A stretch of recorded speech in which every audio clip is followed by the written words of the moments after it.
All right. The biggest question heading into the in-season tournament was would the players care? At this point, It's clear that they care.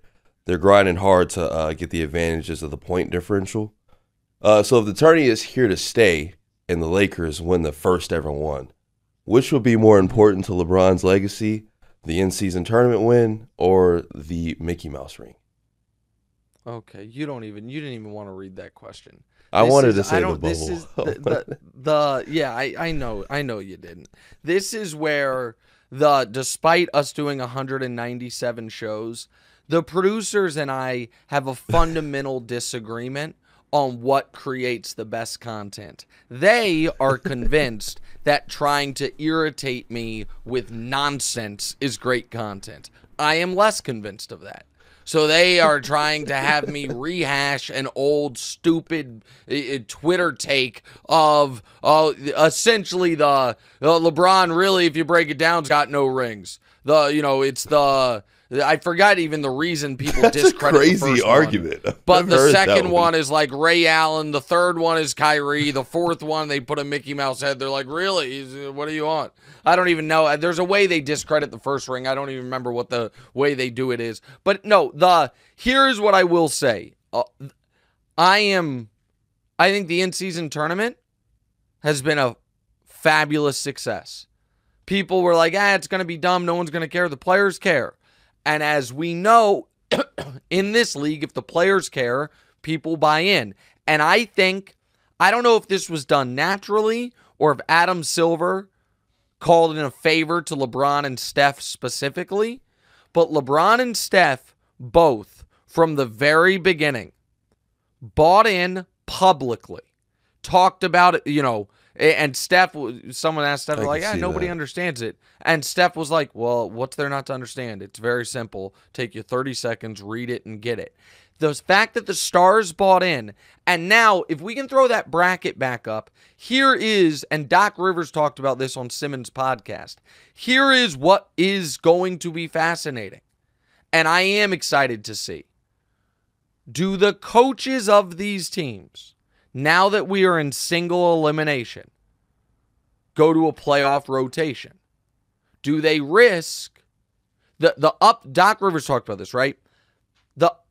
The benefit for the coaches is, I get to kind of see how let's say you're the Pacers, and you don't have real playoff experience, and you want to see how guys respond in the moment. It's different for the Celtics or the Lakers or the Bucks, who have been on deep playoff runs, you know what I mean, with those guys.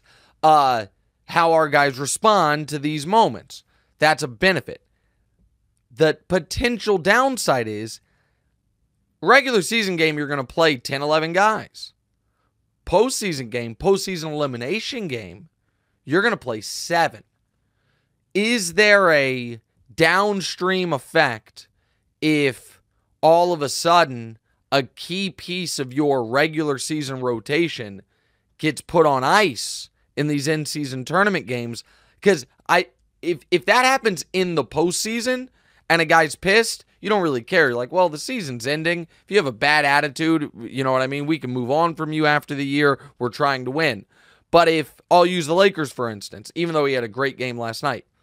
If D'Angelo Russell were to get benched in the fourth quarter of an in-season tournament game, and then a week later, it's like, okay, we're back to our regular rotation. Does that have a negative impact? I'm interested in it. And I think you're going to see guys play big minutes. I think it's going to be pretty cool. I don't think it's right now, like in-season tournament championship won't mean anything on a resume. When you're talking about but in 20 years, if it becomes, a real thing people care about, I absolutely think it won't be anything like a championship or even a finals appearance. But I do think people will be like, oh, look, how about that? Like what? The Nuggets didn't make it this year, which is unfortunate. This is the Jamal injury. But I do think this could be a thing. Like, let's use your Celtics, for instance. People don't want to stack them up, just like anything else. And let's say the Celtics win the in-season tournament, finish with the best record in basketball, and win the championship. I do think that you know what I mean? Years later, people will be like, oh, I mean, they won everything you could win that season. Right. And so I think that, and for a Pacers team that is a fun, good team, and Halliburton's awesome.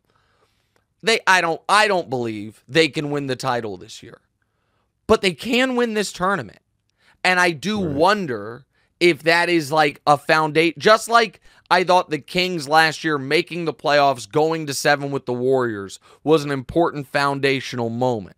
For the Kings or the Pacers, winning this tournament would feel like something. And for the Suns, who have so little experience with these guys playing together and they still don't, like, could that be a springboard? So for all those reasons, I'm excited for it. Hey, thanks for watching. Hit the subscribe button to get more from the show, and make sure to click the bell to get notified every time new content drops. Check out full episodes of What's Right wherever you get your podcasts, or just click the link in the description below.